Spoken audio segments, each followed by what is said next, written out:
Perfect. Gigi Paris, cheers. Eric, thank Okay. you. Cheers. There you go. Ooh. Perfecto. Thanks for having me. I'm glad you're here. Mm. How are you feeling after that workout? Yeah, is that the routine? You just like kick people's asses and then ask them a bunch of questions? Kind of, but no. Only if it's like convenient with people's schedules. I've done it a few other times, and like they said the same thing. Like we should do this all the time. Yeah. It's I just love tough it. because you're busy, people are busy, and it's very hard to like do it. But It's a good combination. yeah, but that was efficient. We did lower body, a little bit of core, some stretching. The sled, which is my least favorite, but we did it We right got it before done. Thanksgiving, so now I can Yeah, eat as yeah. much as I want. which is Exactly. Lovely. Are you a chicken person or a turkey person? Ooh, well, chicken you get all year round, but turkey, especially, I think, is a Thanksgiving must. Okay. Puts you to sleep. Yeah, it's as got well. tryptolol. Yeah. No, It's from a Seinfeld episode, but that's tryptophan, something yeah, like that. That's how I know it. I'm We'll, like, why we'll do I? figure it out. Yeah. So Gigi, pleasure. Real quick, so people know, Mm-hmm. we have some mutual friends here in Austin. We That's do. how we've met. We're not going to name names today. That's not. It's probably not necessary. No. But if you don't mind, for the people listening, who's Gigi Paris? Who is Gigi Paris? I mean, I am born and raised in Coconut Grove. My full name's actually Jeanne Marie Paris, but we live in the States, so I go by Gigi. And I kind of have bounced all around. I was living in New York for a bit. Now I'm back in New York, which I'm super happy about. I was living in LA for about 10 years, modeling, going to school out there, teaching yoga as well, which is a huge passion of mine. And I also started a clothing brand called Gigi Paris. I mean, it's a good name. It's What's cute. that Thanks. ethnicity, by the way? So mom is French. Okay. And a little Shout Cuban. out, mom. Shout out, mom. Shout out to mama. And a little and Cuban. always, if you're born and raised in Miami, there's always a little Cuban sprinkled in. Fair. Always. And then my dad is Venezuelan. Okay, got it. Yeah. Very cool. And so tell me, how did you start the modeling career? Well, I always danced ballet. And so that was my focus for a long time. And then when I turned 13, 14, I went through like a huge growth spurt. And I was always visiting my grandmother in New York.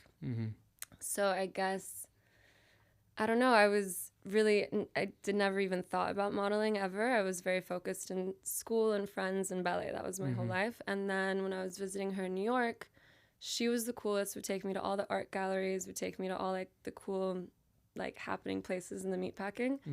And some photographer asked me if I ever considered modeling. And I called my parents right away. I was like, do you think I should do this? And they gave me the okay. And then the next day, my grandmother came with me and we shot like just some cool, I don't know. I was wearing like a pink juicy couture sweatsuit at the time. So I don't know what he saw. But yeah, it was cool. I was so young. I was like 14 years old when I did my first photo shoot. And you were how tall then? Because I know like height's a big deal. I was the same. So I had my growth spurt then, and I'm 5'8.5". I like to say 5'9". Yeah, I'm 5'9" on a good day too. Yeah, let's just. Yeah. Who cares? That's what the ID says. You know? That's all that matters. Yeah. Okay, so talk to me about some of the. I think a lot of people have this their own like view on what modeling is. They think it's either like, you know, a splash of like the glam, the glitz and the glam. They think it's like, oh, those are just genetics. There's no real like hard work or talent in that. You know, being someone that has trained like supermodels, Victoria's Secret pageant winners, I know how much like, you know, people put into their diet, you know, their workouts and stuff like that. Absolutely, yeah. So if you don't mind, like, give me a little bit of like some of the pros and cons of what it's like. Yeah, I mean, we're all super, super lucky to be able to be in this career, but it is a full-time job. I mean, it's tough. We're traveling a lot. I'm always on a plane every week. I have my service animal doggy that I take with me everywhere because it can be really lonely, but You got to keep away the bad guys too. of course, she is my guard dog. She's tiny but mighty. Oats. Shout out to Oats.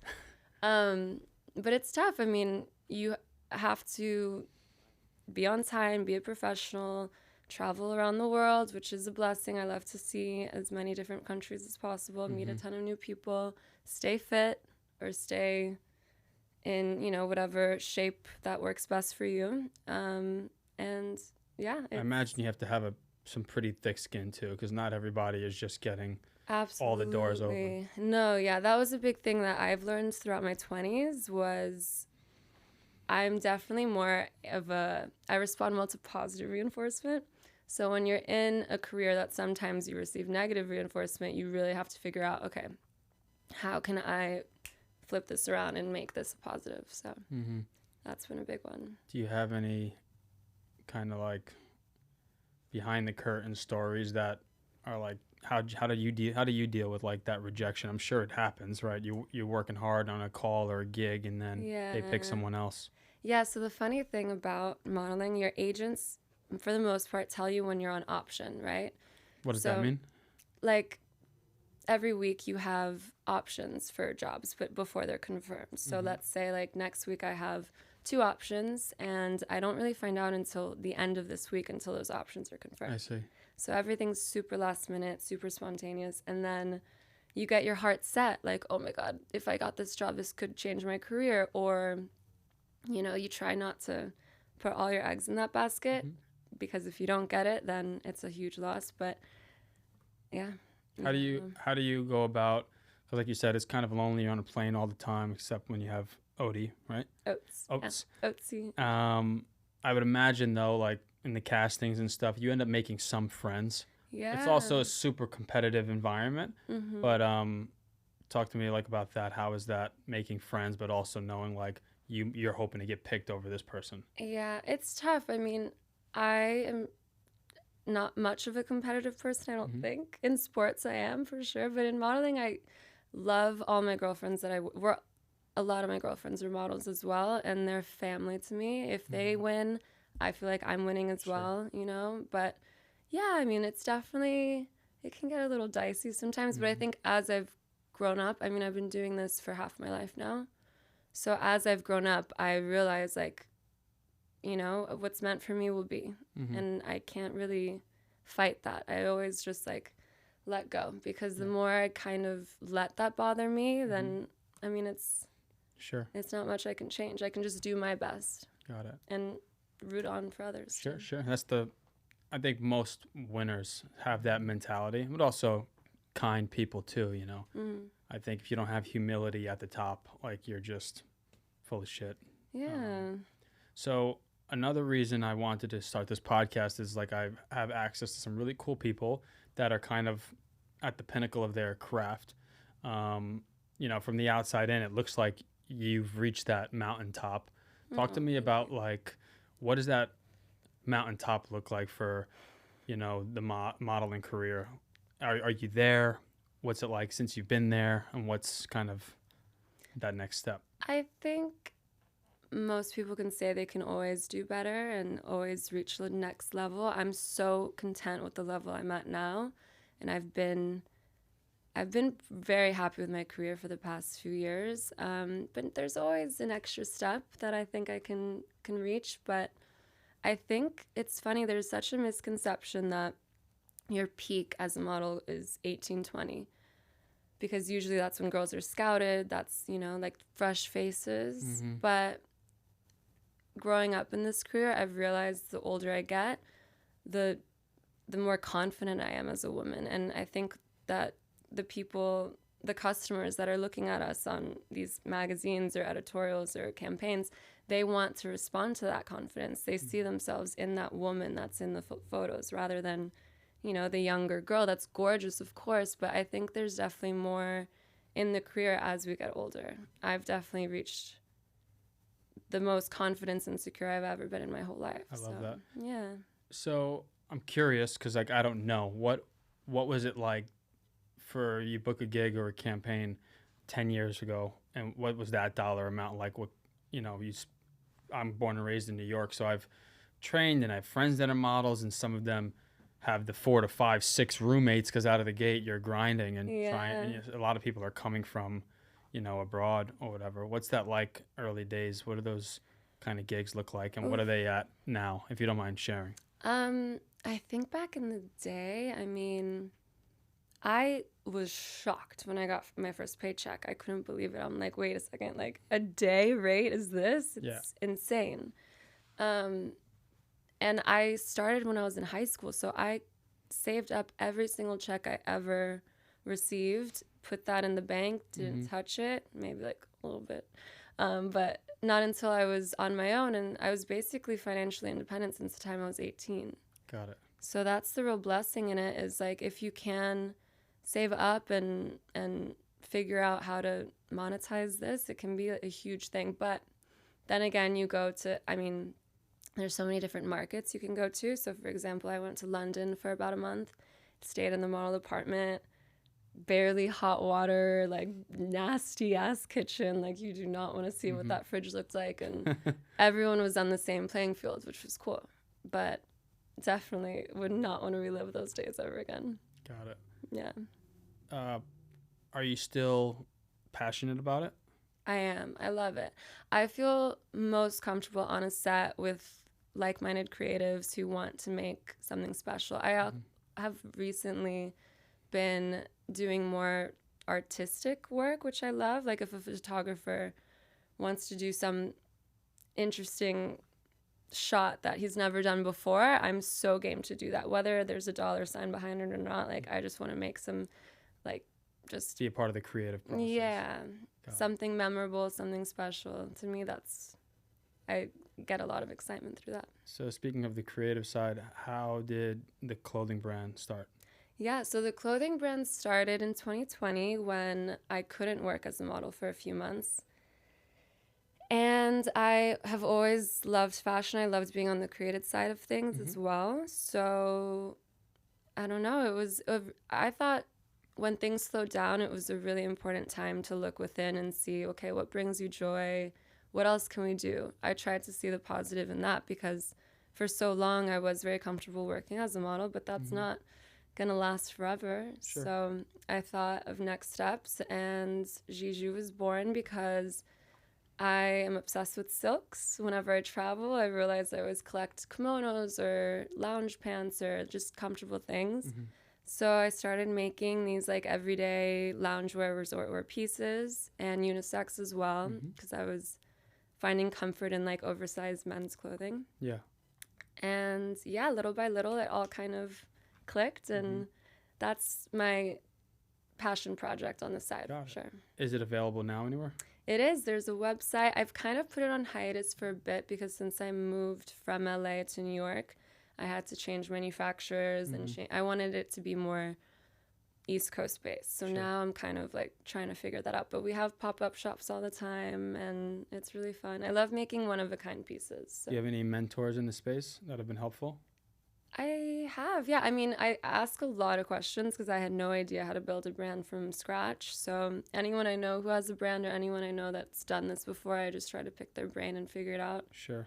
Learn as I go along. You know, I was training for a little while after I was no longer with Gotham Gym in West Village. Yeah. You know, I was bouncing around doing the independent training thing. And then there's basically this like dungeon of a gym called Right Fit. And I used to train Mickey Drexler. And if you know him, cool. he used to, I don't know if he was the founder or CEO of like Gap and J. Crew. Wow. Funny guy, comes in, designer, beautiful jacket, Really? throws it on the ground. And we start lacing up and boxing. I love But I remember him in between like some sessions. He would be talking about, you know, his son Alex, and they have a brand, Alex Mill, I believe it is, and just learning a lot about the start to finish and everything in between. It's quite the industry, but it's really cool, and being able to create and work with awesome people, and then you can also eventually give different models and friends jobs one day. Yeah, So it's really wild. cool. Yeah, to start from scratch in that department was definitely a learning curve. Like I had no idea what I was doing. Yeah. So. Speaking of, I think this is a good segue, learning curve. Yes. Okay. Learning curve. And for the people, you know, the younger generation of models that are, you know, getting just rapid fire DMs. Oh, the DMs. The DMs. Love them. So what's that like for you? Because I imagine it must be like, you know, the San Francisco Bridge of just like people reaching out. Oh, man. You know. I mean, I don't take them too seriously. I think they're most of them are really funny. Like some of the things people say, I'm just like, whoa, okay. Can you express maybe one or two off the top of your heads that were just like direct messages that are just the big non-starter? It's not gonna work. I mean, you gotta come up with something. I think a common one is just from not me experience, not from me, but just from like what I've heard and have seen through some people. It's like, hey, I'm here, 2 weeks, boat, Sardinia here. Gross. Yeah, don't do that, guys. Gross. I don't know. I mean, some people are into that for sure. Yeah. I've realized unless I have mutual friends with you, I don't think I'll be answering your DMs. I feel weird about that. I've realized as a person, I've never been on a dating app. I've never gone out with a complete stranger. Like, you need to be vetted by my homies before I go on a date with you. Got it. Yeah. And what are some of those qualities you look for? I love... Guys, write this down. Yeah. Number one for me is authenticity. Like, no bullshit, no ego, you know? Funny. You gotta make me laugh. Sure. That's like almost as equal as authenticity for me. And family man, kinds. Yeah. You know, pheromones gotta match up. Sure. The important things. So we're not going to name names, right? But yeah. You've dated some people that are kind of off the radar and then some people that are on the radar. Yeah. Right? Do you have a preference? No, I mean, I definitely realize I don't have a type. There's something that clicks and that, you know, I love you for who you are, not for, I don't know, what you stand for, I guess. Sure. But, yeah, it really differs. My friends have realized I am all over the place when it comes to my dating life. But now I know, well, I'm learning as I go along what I like and what I don't like, for sure. Got it. We mentioned earlier on the way over here, and you also mentioned when we were talking, athletic sports. Yes. What do you enjoy doing? Did you used to play sports growing up? Always. Yeah, I always played sports. My brother, he's 7 years older than me and was like a professional at everything. He went to Georgetown for tennis and played lacrosse and all the things. So I was always kind of like following his footsteps. I always tried to play tennis as well as he did, and I was always on the basketball team, whatever. But then I found my niche, either way, in ballet. I fell in love with ballet, and then that progressed to yoga. Now I'm a huge yogi. I love to teach. I want to start teaching again.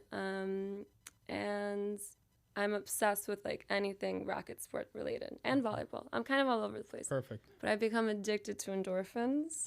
So if I don't get my workout in every day, every other day at least. Okay. I think that's important too when you're looking for a partner or meeting someone. It's like, especially your lifestyle, you want to be out in the sun, you want to play, you want to lift, you want to jump around and, you know, laugh. Because I don't think you need to find someone that you're a complete match with. Yeah. But ideally, there's some things that you both enjoy so you can do together, not apart. I think activities are so important in keeping couples happy. My parents have been together for 30-some years. Wow. And they I should have them on here. Yes, you should. They're amazing. They really are. I think that's why I have such a high standard when it comes to relationships, because I just compare everything to them. They do so many fun activities together since the moment, you know, they've met. They were doing triathlons together, marathons. I don't know about these fun activities, but now they're actually professional freedivers. No way. At 65. Wow. So yeah, but they do everything together, which I think keeps them, you know. What is freediving? What is that like? Freediving. So freediving is when you hold your breath underwater and either go for depth or you go for distance. And are they doing that to avoid each other? Because they don't want to talk at all? Maybe that's why. They're like, okay, these activities, let's not speak for the next few hours. Holy shit. Yeah, it's wild. That's really cool. It's a little scary, but it's very meditative. And I think brings them peace in a way. And I know that they love to push themselves in any way they can. So, Awesome. yeah. So going off a piece here, you are currently practicing yoga Yes. pretty often. Yes. I'm now actually taking another teacher training program because I wanted to finish the year off strong, and I love the philosophy in yoga too. So it's just a nice way to kind of remind yourself of how to keep the peace and share that with others. So. All right. World's pretty messed up. We need a lot of that. Yeah. Finding your internal peace in all the chaos is helpful. Very helpful. Quiet the noise. You've been fortunate to work with some world-class coaches, I would imagine, bunch of great gyms. You pick up some things along the way, I'm sure, that you implement in your day-to-day. But I'd love to hear, like, what does training look like for you right now? Training for me, like today, being in Austin for the next couple days, hit up the best trainer I know in the city. Appreciate that country. Yeah. So I do that whenever I bounce around. In New York, I have my gym. In Miami, I have my gym. In LA as well. So sorry? No, go ahead. No, I just try to find like a good weightlifting trainer in each city when I'm there. And then the rest of the time I either do Pilates or yoga or paddle. I'm a big paddle player now. What do you think of Collective here in Austin compared to the other gyms? I know we have a lot of space here. I love it. It just feels like you can do your own thing. It's like very focused. Everyone's in the zone. I mean, very clean, which I love. Music is bumping, which helps. So yeah. And so so today, right? We had about 40 minutes. Or so. Just take people through it, right? What did we do? We did a nice 5 to 10 minutes of some kind of range of motion, activation, and then we did the hip thrust, right? Yes, that thing is intense. The staggered stance. You strap in. Boom, boom. And then we did that big drop set with the Bulgarian split squat. That was amazing. I've never done that off before. The plate with the deficit, so that's really good. You get a lot of range, turn into the glute and hip a little bit more. You're welcome for the other trainers out there. Use that one. That little tidbit. So what's your diet like? My diet, I love to eat. I've never shied away from calories, and I think maybe that's why I'm addicted to endorphins, because you get really hungry after you work out a lot, you know? But yeah, I think... But you're not tracking or anything like that? No. I feel like I can tell when my body responds well to certain foods, but I try to keep it clean. Compared to most of my friends, my girlfriends can eat like Oreos and like Wheat Thins all day. And what's their favorite? They love Chick-fil-A. But for me, like I love calories. I love all the food, but it needs to feel clean. Like for example, in the mornings, gotta have my coffee. I've been obsessed with athletic greens just to get my vitamins going. And then I'll have like a nice big bowl of oatmeal or something like that, or a big smoothie. And then for lunch, I mean, it's wherever you are really that kind of indicates what you're going to eat. But like, I won't shy away from like some yummy pasta or like something like protein. I try to get my proteins in there. And then at night, you know, I need my glass of wine. And so you're about probably like a $120, 119-ish, right? Something like that, weight-wise? Oh, yeah. Well, you're cheating. I told you this earlier today. So do you try to hit X amount of protein for each day? Yeah. Protein, I need my protein, I realized. I don't know if I'm like hitting the right mark of what I should be hitting, but it's what I crave. When you have a gig coming up, is there certain requirements? Is that still kind of a thing? Waist, all that? I mean, I don't know if it is as much anymore. We used to definitely be measured. It's funny, I like always tell the girls that are starting out like what it used to be like back in my day. And it's I'm so glad that I lived at the tail end of modeling right before technology kind of took over, social media took over. when I first moved to New York when I was 18 years old, we would have to carry this portfolio that was like at least 5 pounds heavy, leather bound, with every single photo you've ever taken laminated and like, Wow. and, you know, put together in a way to sell yourself to these clients. So we'd show up to the agency first thing every morning, and they would print, this is really aging me, but they would print out a MapQuest piece of paper of all the castings I would have to go to. So castings are essentially auditions, Mm-hmm. and the subway stops in order to get to each place. So you'd have like something around 3 to 8 castings in one day, and you'd have to hit all the marks Wow. in certain windows of time, and it was wild. It really felt like a relay race of Yeah. of And meanwhile, you're not getting. Are those mostly auditions and castings? So you're really not getting paid for all those. No, you do all of that in order to get the job, Hopefully in get order one. to Yeah. get the paycheck. Yeah, so Wow. it was wild. How'd you do that in LA? Just in case you're driving everywhere. I never did that in LA until I was going to university at Loyola Marymount, and then there I was lucky enough to start getting what you call direct bookings. Mm-hmm. So I guess being established enough in the industry at that point, clients know who you are and they just direct book you. So it wasn't as many castings as there was bookings, I guess. Okay. Got it. Yeah. Yeah, that whole world's pretty fascinating. You see the movies and it's kind of like sweet young girl, probably 20, 18, goes up, it's like American Idol judges. Too small, too wide. Yeah. You're out, you're in. Oof. I imagine it's pretty rough. It's crazy. I mean, yeah, and a lot of times they're not shy to tell that to you right in front of your face too, and it's like such a stab to the ego. Yeah, that and stings. so learning how to not beat yourself up over that, and like just I don't know. Sure. Do you have a set of affirmations that you try to follow, live by? I do. Yeah, I really try to convince myself. Not try to convince myself, but every morning I give myself. You were telling me about the 3 Ps. Yeah. And What did I which say? are, Prayer, perseverance, patience. I love that. My 3 Cs are calm, confident, and caring. That's really nice. Yeah. Ooh.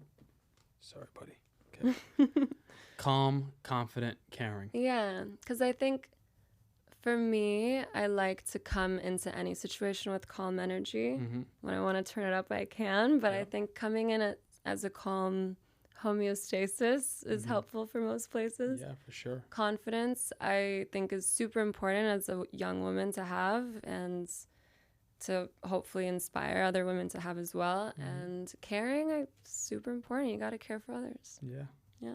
I love that. Yeah. Yeah, I think I came up with the whole triple Ps, perseverance, patience, and prayer when my son was born. I love Because that. I was just like, fuck. Well, because I didn't have a manual for any of this stuff. And my brother and I, my brother's 13 months older. So we grew up, we had loving family, but we were like raised by wolves, Wow. So it was just like now being on that side, and I'm a dad now with no manual. It was just like, as long as I am doing those 3 things daily. That's amazing. Yeah. That's amazing. Yeah. What's your son's name again? Athen. Athen. I love that. Athen. He'll be 3 in February. Wow. Sweet kid. It's wild. It's the best thing ever. Yeah. I mean, I'd like to believe I had true purpose and meaning prior, but as much as I am a giving person, it's a pretty selfish life I have to live because I take care of Absolutely. myself only. Yeah. And now having kid, it's like, my 24 hours are very much shared now, and it's certainly special Yeah, and you're setting an example every Yeah. little thing you do. for sure. It's really cool. Do you want kids? I cannot wait for that chapter in my life. Okay. Yeah, my brother luckily has 2 beautiful little girls now, so my baby fever is being, cured a little bit. But yeah, I'm really excited for that chapter. So Yeah, I think you'll be a good mom. thanks. I can't wait. And it's just the 2 of you, your brother and you? Just me and him. Yep. Okay, and how many far apart in age? He's 7 years older. 7 years old. Yeah. Wow. But I like to think women are a little bit more mature than men, Yeah, so that's we're what about they the say. same age. Yeah. That's what they say. Where did he Yeah. meet his wife? He met his wife in New York. Okay. They were both working. I'm gonna butcher this because they work That's in okay. real estate and finance and Sure. all that. But they are real estate developers, Hmm. and now they work together. They have their own business here, based out of Boston. Got it. But yeah, they've been together. They're another amazing example that I look up to because they've been together for something like, 10 years now, I think. Wow. That's No, special. longer. Yeah, 13. You know who I think has like a great framework, Mm-hmm. and we know them. It's I believe you know them, Andrew and Claire. Ugh, Two legends. I'm obsessed with them and their family. Like, they just do it so right. Yeah. Everything is like Yeah. I tell people that's how you do it. Absolutely. And like, even if you are in the spotlight or you're not, like, you can still make sure that your family is set. And Mhm. like, they just support one another and laugh through life together. I think it's, Yeah, it's special. yeah, I really love them. And they just had their third, Yeah. I think like a month ago. A few weeks ago. Ford.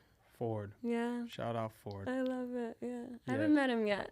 I Yeah, wanna- same. Yeah. I think I'm gonna go back to Miami for my birthday and the early beginning of the year in February, Yeah. and hopefully I'll run into them. Miami's the best place to spend a birthday for sure. Yeah, it's nice. Yeah. It's pretty nice. Good food scene. Yeah. Hotel scenes are great. What's your favorite food? In Miami? Yeah. Mandalin's been there for years. Have you Okay. been to Mandalin? I haven't. It's small. It's more so in the design district, so it's away from like all the Okay. sexy spots. But Yeah, I end up just going like anything major food group. Yeah. I just end up there. I mean, you can't go wrong. Carbone is so good. It is. That's where we go with the girls. We went there for my friend's bachelorette. Okay. And this is actually pretty funny. Hit me. We went to Carbone that night. It was like glitz and glam themed. So we went like super sexy. We were staying at the Faina, which is an amazing hotel. And we went to Carbone, ended up at Medium Cool afterwards for a drink. It was like a very fun girls' night. The following evening, stayed at Faina, went down to the lobby looking entirely different. The guy that was working at the front door was like, wait a second, this is the same bachelorette party? My friend, shout out to Alex Barron, wanted us to dress like our type. Mm. So we all were dressed as guys. And that and that night we ended up going to Benihana, Okay. which is, I think, a Florida staple. I'm not sure if it's everywhere. Mm-hmm. And ended up at 11. So it was a boys' night. That's solid. It was amazing. That's a really good theme. I really highly recommend for any bachelorette to one night dress up as your type and see what happens. My Carbone story, I'll never forget it. It was 2 years ago, and I was in Miami, and I was with Mario, a few people, friends, and Kate Hudson was there. Love her. Love her. She's Shout so out Kate. cute. Love her. Yeah. And it was just like, you know, I'm around my peers, people I love, care about, and it's, you know, I think birthdays are special. You should celebrate it and celebrate it with the people you care about. Yeah. And it was just like right when all the cake and then the Sinatra's music's playing, and then Kate Magical. just stood up, blew me a kiss. I caught it, put it in my pocket, I love it. and then probably shot her a DM. Hey, it's me, blew the kiss. You know, anytime you want to Good. work out, let me know. It's important to do a follow-up DM after Shoot or shoot. moments like that, Yeah. because then you have a connection. Yeah, and we actually, you know, I think maybe she still follows me. It's nice. Oh, good. She lights up a room. She's one of those energies that when she walks into a room, like everyone. She floats. Mm-hmm. Yeah, She glides. Yeah. that's really, really cool. Mm. And then in New York, where do you usually go? Food-wise, Mhm. Barbudo's a big one for us. It's just a few blocks down the street from me. Mhm. We've been going to Pastis, like all the good Yeah. local, Do you amazing cook? Italian places. I do. I don't cook so much for myself, so I like to cook for others, and That's nice. you know. But Okay. yeah, I cook a mean steak. I'm not gonna lie. Do you? I do. Wow. I do. Let me tell you, if there's any guys out there listening, don't drop the ball, pal. That's good. What are you referring to? That's awesome. Yeah. Very cool. Well, I don't want to keep too much of your time, what's kind of any New Year's resolutions for you coming up? Ooh, I cannot believe that's right around the corner. It It's is. insane. New Year's resolution, I think, is just to... And remember, we're not going for Miss Universe here, so you can just talk to me. I want world peace. I really do. Yeah. No, I mean, I don't know, to be as present as possible. Life has been going by so fast Mm-hmm. that I just am trying to be as present as possible, be with my loved ones as much as possible, and find my person. Yeah, I would That's love good. that. Yeah. that's sweet. Yeah. Wow. What about you? You have to end it with your resolutions. Oh, okay. How much time do we have? Okay. The list goes on. You know, April this year, I had my diagnosis and surgery and all that, Yeah. right? So when that happens, everything just is like literally all you can focus on is moment to moment. Mm-hmm. But having now being on the other side of that, the more I can just keep showing up for my son, for my business partners, for my friends, and just be as present as possible with all of those things. Yeah. I believe in the ripple effect in a positive way and a negative way. Mm-hmm. So the more I can do those things, it'll ripple into my life, their lives, and the people within their circle. Yeah. That's just kind of like something I focus on. So just keep showing up. I feel like I'm operating on a lot of different cylinders here, playing a lot of three-dimensional chess every day, just connecting dots and making things happen. But Right. yeah, Showing up, it's so important. yeah. You gotta do it. So cheers to showing up. Cheers to that. Okay, I appreciate you, and thanks again for your time. Of course. Thanks for having Yeah. me.